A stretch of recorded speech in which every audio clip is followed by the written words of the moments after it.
Kepiting raja dan anggur merah konti lebih cocok. Murong Qianyu memandang Meng Yu dengan aneh. Dia tahu bahwa pria yang tinggi, kaya, dan tampan ini ada di sini untuk menimbulkan masalah. Tetapi dia tidak tahu apa yang sedang dilakukannya.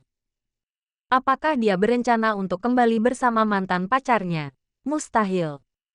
Dari segi bentuk tubuh, penampilan, latar belakang keluarga, kemampuan, kesucian, dan sebagainya, Murong Qianyu jauh lebih unggul dari Wang Li. Terlebih lagi, itu terjadi di depan pacarnya saat ini. Tiba-tiba, Chen Xinqiang berdiri dengan wajah muram.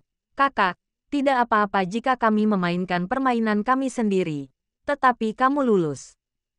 Aku lulus. Haha, Meng Yu tertawa kecil. Tetapi dalam hatinya dia ingin sekali menjepit anak ini ke tanah dan menggosoknya. Kebencian karena membunuh ayah dan mencuri istri tidak dapat didamaikan. Meskipun ada kesenjangan besar antara pacar saya dan istri saya, ini jelas bukan sesuatu yang bisa ditertawakan. Dia bertekad untuk menghancurkan tempat ini hari ini. Chen Xinqiang menatap senyum tipis di wajah Meng Yu. Ekspresinya menjadi semakin muram. Jika memang begitu, maka jangan salahkan aku karena bersikap tidak patuh. Kau sebenarnya adalah seorang gigolo yang dipelihara oleh putri tertua keluarga Murong, kan? Murong Qianyu punya tunangan, dan dia adalah putra tertua dari grup Wang. Bagaimana mungkin dia pacarmu? Lagi pula, meskipun pakaianmu memang Armani asli, jelas tidak terlalu pas. Apakah itu disewakan sementara? Mendengar ini, Meng Yu tersenyum namun tidak mengatakan apapun. Sebaliknya, dia menatap Murong Qianyu sambil setengah tersenyum. Murong Qianyu, yang sedang menonton pertunjukan itu, mendengar ini dan wajahnya berubah drastis. Anak nakal macam apa kamu? Kamu bicara omong kosong di depan pacarku. Apa kamu sudah menumbuhkan sayap? Apa kamu ingin aku membantumu mematahkannya? Murong Qianyu sangat marah hingga dia ingin membunuh seseorang. Pikirkan tentang dia, putri tertua keluarga Murong, yang memiliki standar sangat tinggi. Butuh banyak usaha baginya untuk bertemu dengan pria yang memenuhi persyaratan tepat dan sangat menarik. Apakah mudah baginya? Beraninya seseorang melompat keluar dan mengacaukan situasi. Benarkah bila harimau tidak menunjukkan kekuasaannya maka ia akan diperlakukan seperti kucing? Ekspresi Chen Xinqiang menjadi semakin jelek. Tetapi dia tidak berani menjawab, karena keluarga Murong jauh lebih kuat daripada keluarga Chen, dan mereka bahkan tidak berada dalam liga yang sama-sama sekali. Kalau dia benar-benar membuat putri kandung Murong marah di hadapannya, bisa jadi dia akan mendapat masalah besar. Hal ini dapat dilihat dari fakta bahwa dia mengenal Murong Qianyu, namun Murong Qianyu tidak mengenalnya. Setelah Murong Qianyu selesai memberi pelajaran pada Chen Xinqiang, dia berbalik dan melihat senyum Meng Yu. Lalu dia menjelaskan dengan bibir atas yang kaku. Masalah tunangan itu disetujui oleh ayahku dan para tetua keluarga Wang. Aku baru berusia 1 tahun saat itu. Aku minta maaf telah mempermalukanmu tentang masalah sepele keluarga bangsawan itu. Lagi pula, tidak mungkin aku akan menikahi si idiot dari keluarga Wang itu. Putri dari grup Murong di kota Nanhang. Zhao Yinger dan Wang Li saling berpandangan dan melihat keterkejutan di mata masing-masing. Dibandingkan dengan wanita bangsawan setingkat ini, mereka hanya bebek buruk rupa di lumpur. Mengenai keraguan Chen Xinqiang, kedua wanita itu tidak mempercayainya. Bagaimanapun, perilaku Nona Murong yang cemas dan khawatir saat ini tidak tampak seperti perilaku wanita kaya yang memelihara gigolo, melainkan seperti wanita kecil yang sedang jatuh cinta. Zhao Yinger berdiri dan berkata, "Maaf, Saudara Chen. Saya benar-benar menginginkan kepiting besar itu. Saya akan datang lagi nanti untuk meminta maaf kepada Anda."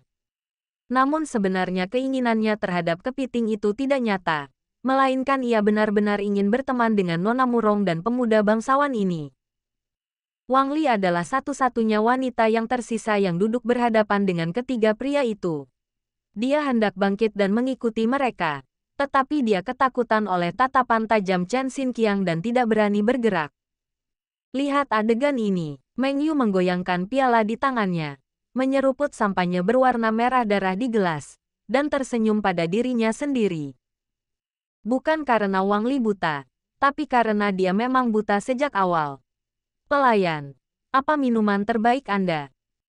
Tuan, ini Romene Conti 1990, dengan harga $600.000 Namibia. Bos kami secara pribadi pergi ke kilang anggur Romene untuk mengambilnya guna memastikan tidak ada satupun botol palsu. Pelayan itu menjawab dengan hormat. Murong Qianyu mengangguk pelan. Kandi di sini asli, dan rasanya sangat lezat. Kalau begitu, mari kita minum 5 botol dulu.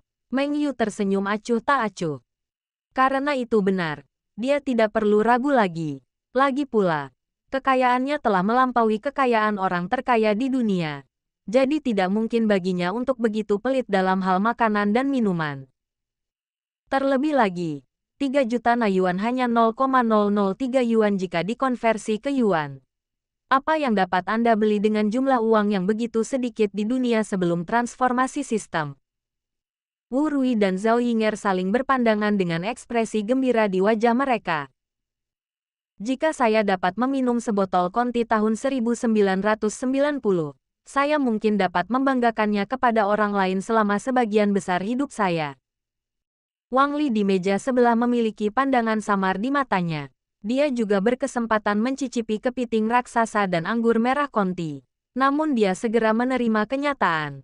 Anggur merah biasa dan makanan lautnya enak, dan jauh lebih nikmat daripada makan di warung pinggir jalan bersama mantan pacarnya. Ketiga lelaki di meja 9 berwajah muram dan menundukkan kepala dalam diam. Baik itu Supreme Crab dengan Nine Freshness atau Conti 1990. Mereka tidak diragukan lagi telah melampaui batas merah konsumsi mereka. Ketiga orang kaya generasi kedua ini, yang biasanya gemar menggunakan uang untuk menindas pekerja, baru pertama kali ditindas oleh seseorang, dan pria itu semuda mereka. Perasaan ini sungguh membuat frustrasi.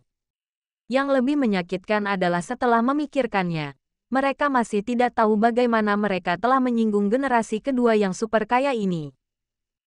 Apakah mereka menjadi sasaran hanya karena mereka duduk di meja 9? Semakin mereka bertiga memikirkannya, semakin besar kemungkinan hal itu terjadi. Lagi pula, mereka dulu dengan sengaja mempermalukan orang biasa karena masalah wajah seperti ini. Tuan, ini kepiting lezat dan 5 botol Romene Conti. Silakan dinikmati. Pelayan itu tersenyum lebar. Kedua pelayan itu bekerja sama untuk menurunkan piring besar yang tertutup dari kereta makan dan dengan hati-hati menaruhnya di atas meja. Baik sajian 9 kepiting segar tertinggi yang senilai $660.000 Namibia maupun tamu terhormat yang menyantap sajian ini jangan sampai mengalami kecelakaan. Kalau tidak akibatnya akan serius. Pelayan itu menghela napas lega ketika melihat hidangan tiba dengan selamat di atas meja. Dia mengulurkan tangan untuk membantu tamu membuka tutupnya. Seekor kepiting raja yang lebih besar dari wastafel muncul di meja nomor 8 setelah dipanggang dengan resep rahasia. Hal ini menarik perhatian banyak pengunjung di Jinyu Hall. Setelah melihat pola pada tabel nomor 8, mata mereka terbelalak. Dewa macam apa meja nomor 8? Mereka sangat pandai memakan kepiting raja sebesar itu. Ya kan? Itu kepiting 9 segar tertinggi. Satu piring harganya 660.000 na yuan. Tidak hanya itu, ada 5 botol Conti 1990, yang dikenal sebagai Raja Anggur.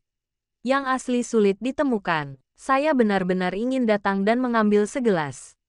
Diam, pelankan suaramu. Wanita itu adalah putri keluarga Murong. Pria yang bisa mengajaknya pergi pastilah berstatus tak terbayangkan. Aku iri sekali. Aku ingin punya pacar seperti ini. Ya, meskipun aku harus mencuci kaos kakinya setiap hari, baunya tetap harum. Apa yang harus kulakukan jika aku benar-benar ingin pergi dan mengobrol dengannya? Jika kau ingin mati, silakan saja. Nona Murong jelas menyukai tuan muda ini. Beranikah kau bersaing dengannya untuk mendapatkan seorang pria? Tidakkah kau ingin terus bekerja di kota Nanhang? Namun, perkataan Meng Yu selanjutnya membuat api gosip di hati setiap orang berkobar hebat. Kirim sebotol Conti ke wanita berbaju krem di meja 8. Mulut Meng Yu sedikit melengkung. Namun di mata Murong Qianyu, Senyuman ini terlihat sangat kejam. Dia ingin membunuh orang dan menghancurkan hati mereka.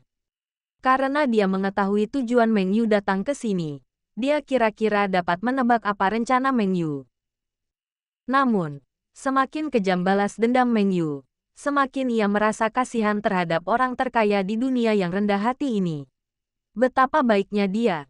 Mengapa sebagian orang tidak tahu bagaimana cara menghargai dia?